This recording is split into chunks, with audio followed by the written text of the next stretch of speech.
nandito ko ngayon sa panibagong kabanata ng Spooky Serye.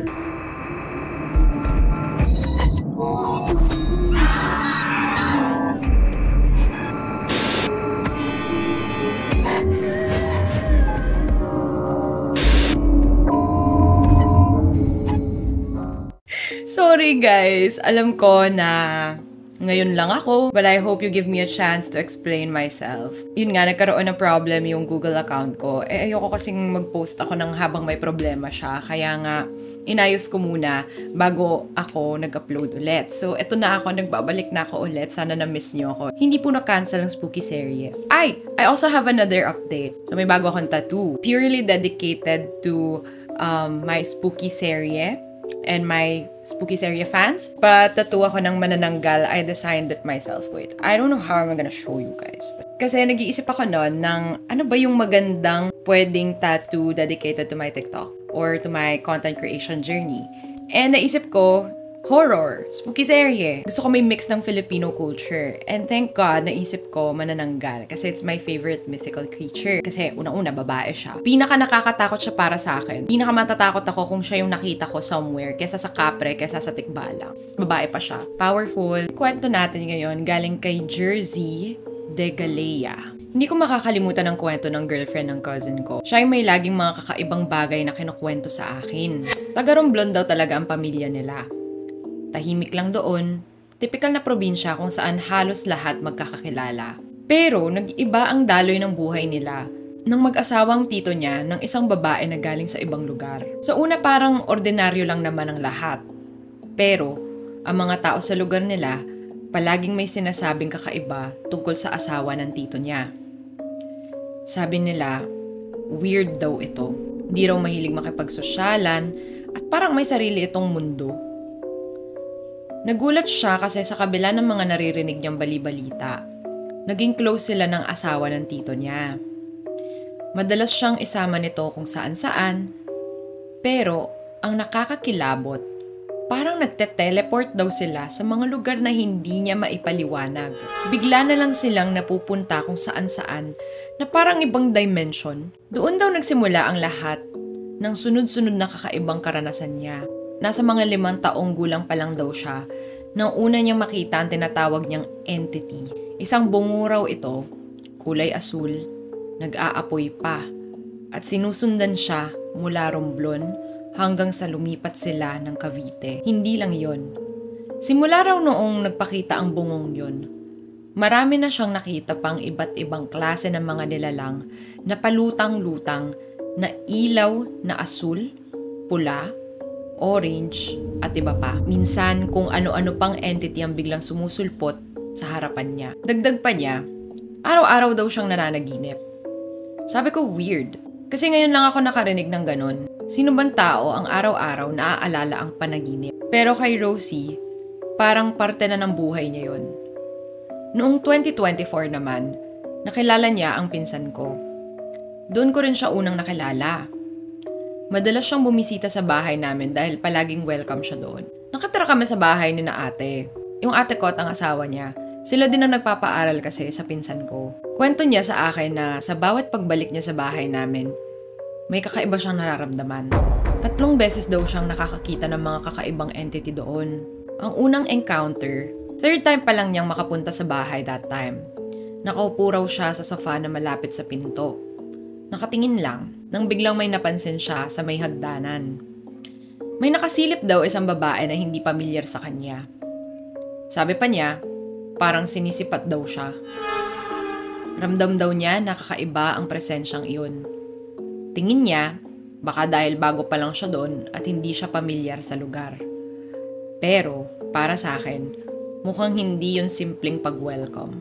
Pangalawang encounter, ito ang medyo recent lang. Pinagpapalit siya ng mama ng pinsan ko ng damit pambahay. Kasi dito siya matutulog sa taas. Galing silang school that time. Nandoon siya sa may hallway, malapit sa pinto ng kwarto ni na ate. Ayon sa kwento niya, nakaawang daw yung pinto at napansin niya na parang may kakaiba sa paligid. Tumatahol si Miyaka. Yun yung isa sa mga aso namin. Sakto, sumunod yung cousin ko sa kanya. Pumasok sa kwarto para linisin yung dumi ng aso. Habang nasa labas ng pintuan siya, Napansin niya mula sa kaliwang sliding door yung babaeng nakaitim. Hindi niya maintindihan kung bakit parang napakalamig ng paligid at parang may dumaan na hangin na nagbigay sa kanya ng kilabot. Pangatlong encounter, ito ay kumuha lang siya ng tubig sa bahay namin. Simple lang daw dapat ang gagawin niya, pero biglang may kumalabit sa kanya. Sa sobrang gulat niya, nabitawan niya yung baso. Pag-uwi niya ng gabing yon, mas malala pa ang nangyari. Wala raw tao sa bahay nila kasi umalis ang pamilya niya. Umakyat siya sa itaas at mga 20 minutes pa lang siya na nandun nang may marinig siyang kalabog sa baba. Akala niya may tao na, kaya bumaba siya. Pero laking gulat niya nang makita niyang nagkalat ang mga kutsilyo sa sahig. At yung isa, malapit sa aso nila na parang nakatutok sa Santo Niño nila. Nasa hagdanan daw siya nun nang marinig niya ulit ang kalabog mula sa itaas. Kasabay ng halakhak ng isang babae. Sa takot niya, tumakbo siya pababa ng bahay. Habang tumatakbo siya palabas, nakita pa niyang sumilip yung babaeng tumatawa mula sa bintana sa taas. Dumiretso raw siya sa clubhouse kasi maliwanag doon. At doon na siya nanatili hanggang sa dumating ang pamilya niya. Sabi ng albularyo na pinuntahan nila kinabukasan, may 3 gabay daw na laging nakasunod sa kanya. Pero habang tumatagal, dumadami raw ang mga nilalang na sumusunod sa kanya kasi para daw siyang ilaw na hindi nila kayang hindi pansinin. Napakalalim ng sinabi ng albularyo pero ang naintindihan ko, yung 3 gabay daw niya ang tumutulong sa kanya. Sila ang nagpapakita kapag kailangan at parang nagbibigay babala kung may mga masamang mangyayari. Kaya siguro may mga pagkakataon na alam ni Rosie ang mangyayari bago pa ito mangyari talaga. Ang kwento niya para siyang nakakakita ng mga visions ng eksena bago ito talaga maganap. Tulad nung naaksidente daw sila ng kapatid niya. Alam niya raw ang mangyayari pero hindi niya binigyang pansin. Nangyari daw lahat exactly as she envisioned it. Pati yung mga pangyayari bago nangyari ang aksidente. Para sa kanya, ang pinaka-worst ay tungkol sa bahay nila nung bata pa siya. Habang kinakwento niya sa akin, hindi ko mapigilang kilabutan. Sabi niya, nangungupahan daw ang pamilya niya noon sa isang lumang bahay sa May Kawit, Cavite. 5 kwarto at 2 CR ang bahay na yon. Kasama sa bahay ang mga sinaunang kagamitan na parang may sariling kasaysayan. Sa simula pa lang daw, may kakaiba na siyang nararamdaman sa bahay na yon. Pero bilang bata, hindi niya masyadong binigyan ng pansin. Malikot at curious daw kasi siya, kaya mahilig siyang halukayin ng mga gamit sa bahay. Isang araw, habang nagkakalikot siya, may nakita siyang mga lumang papel. Napansin niya na may mga butas ito na parang gawa ng bala. Sabi niya, para bang naramdaman niyang may bigat ang bawat butas, na parang may kwento ng nakaraan na kasamang nakakulong sa mga papel na iyon. Doon pa lang, nagsimula na siyang mag-isip ng tungkol sa misteryo ng bahay. Pero ang pinaka di niya makakalimutan ay isang lumang aparador na may salamin. Sabi niya, mula noong una niyang makita ang aparador, parang may kakaibang hatak ito sa kanya. Sa tuwing dadaan siya doon, pakiramdam niya ay parang may tumatawag sa kanya mula sa salamin. Minsan, habang tinitignan niya, parang may gumagalaw daw sa loob nito na hindi niya maipaliwanag. May pagkakataong halos madikit na raw ang kamay niya sa salamin at nararamdaman niya na parang hinihila siya papasok. Isang araw habang naglalaro siya malapit sa aparador, narinig niyang umiiyak ang bunso niyang kapatid. Tumakbo siya papunta kay Hiro. Pero nung makita niya ito, parang iba na yung itsura nito. Maputla daw at parang wala sa sarili. Nagkukumbulsyon daw to.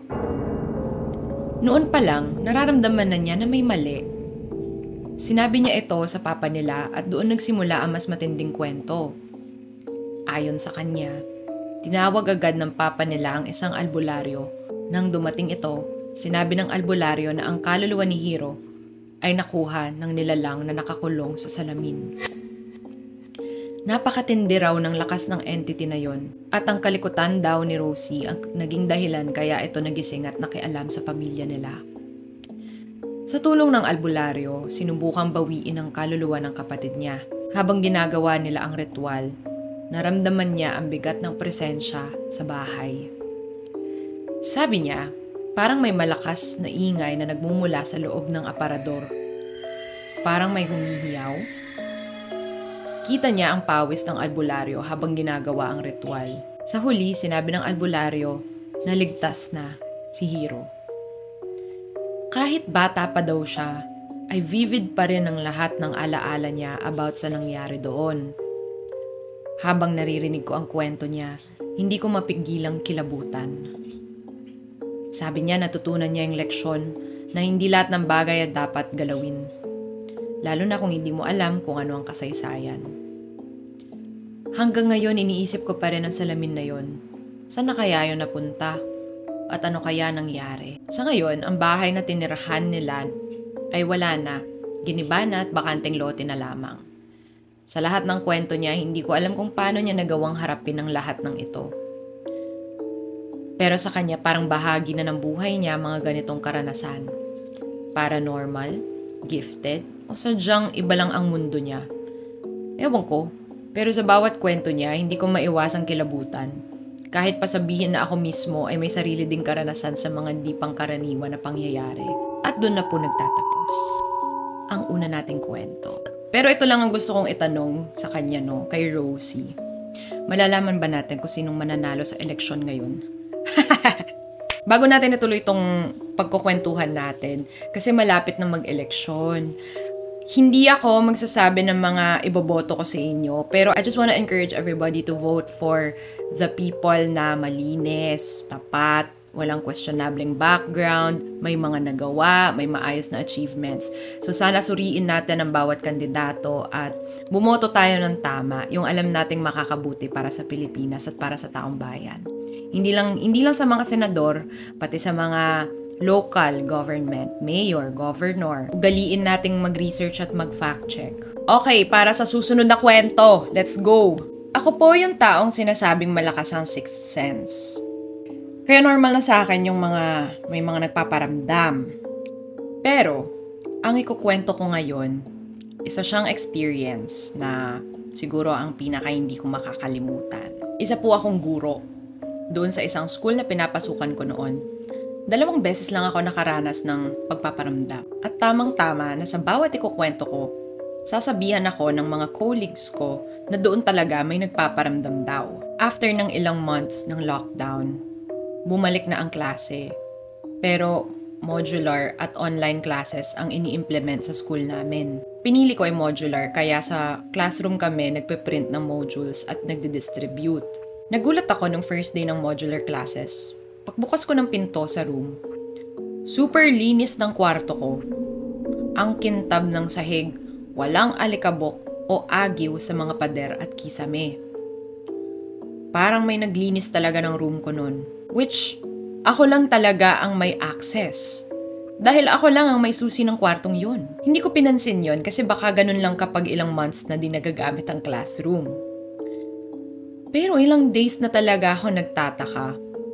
Magulo kong iniiwanan ng kwarto since nagpiprint ako ng mga modules pero pagpasok ko sa umaga, palagi itong malinis. Yung sahig, yung table ko, parehong malinis. Masinop.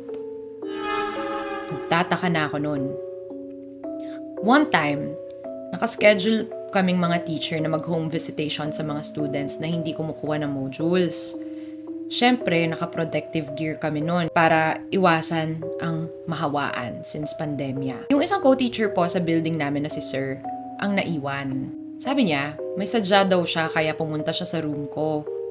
Akala kasi niya nandun ako sa room kasi naririnig niya na may hinihilang upuan at table. Kaya tinawag niya ako ng tinawag mula sa labas. Pero hindi raw ako sumasagot. Nagtaka raw siya kasi parang may naglalakad o may gumagalaw sa CR. Ayaw din daw niya pumasok since may plastic cover daw yung pintuan ng classroom ko. Umalis na lang raw siya kasi baka di ko raw naririnig yung tawag niya. Pero, nagulat daw siya nang makita ako nakasamang ibang teacher na nag-home visitation. Kaya napakwento siya sa amin. Palagi pong ganon ang nangyayari sa classroom ko. At lagi din pong malinis pagpasok ko sa umaga kahit hindi ako nakapagwalis sa hapon. Pero naging weird ang lahat nang mag-umpisa na ang face-to-face classes. May exam kami nun.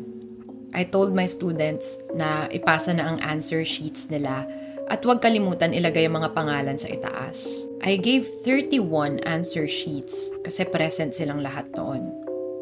So dapat 31 din ang answer sheets na ibabalik sa akin. However, ang natanggap ko ay 32. Inulit-ulit ko pang bilangin lahat, pero 32 talaga. Nirecheck ko ang mga answer sheets kung bakit nagsobra. May isang answer sheet na walang pangalan, pero sa baba ng answer sheet may nakasulat na God bless. Sabi ko, kanino to? Pero walang umangkin ng papel. Tinignan ko ang sulat kamay at parang sulat ng isang lalaki.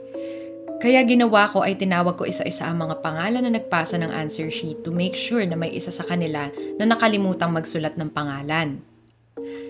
Pero wala talagang may-ari. Kinumpara ko ang mga sulat kamay nila, baka na doble at scratch paper ang isa. Pero walang nagkapareha. After nun, accidentally, I saw old papers ng mga students ko nung wala pang pandemic. At nandoon ang paper ng estudyante ko na namatay. Noong pandemic, may isa akong estudyante na namatay. Isa siya sa mga student ko bago nag-lockdown. Hindi na ako nakapunta sa burol niya just to say goodbye since pandemic at bawal lumabas noon. Kaya tanging prayer na lang ang naibigay ko. Nagulat ako kasi yung sulat kamay niya ay pareho doon sa isang answer sheet. Kinilabutan ako nung umpisa pero nalungkot din ako. Kasi baka nagpaparamdam siya dahil baka gusto niyang mag-goodbye sa akin. Naalala ko rin siya rin yung student ko na nahuhuling umuwi kasi naglilinis muna siya ng room ko. Naisip ko na baka siya rin ang naglilinis ng classroom. After noon, hindi na siya nagparamdam ulit. Hindi na rin ganun kakantab ang sahig ko. Siguro, nag-goodbye lang talaga siya sa akin, kaya nagparamdam siya noon. At doon na po nagtatapos ang pangalawang kwento. Ang lungkot. Ay, namiss ko kayo, sobra. Honestly, when I stopped doing this, nalungkot ako kasi namiss ko talaga, namiss kong matakot, namiss kong magbasa ng mga kwento nyo. Kaya wag niyong kakalimutan na if meron kayong mga kwento na gustong i-share, paki-post po sa Facebook group. Ang link ay nasa TikTok bio ko or nasa description box, okay? So, I'll see you guys sa next upload. Bye!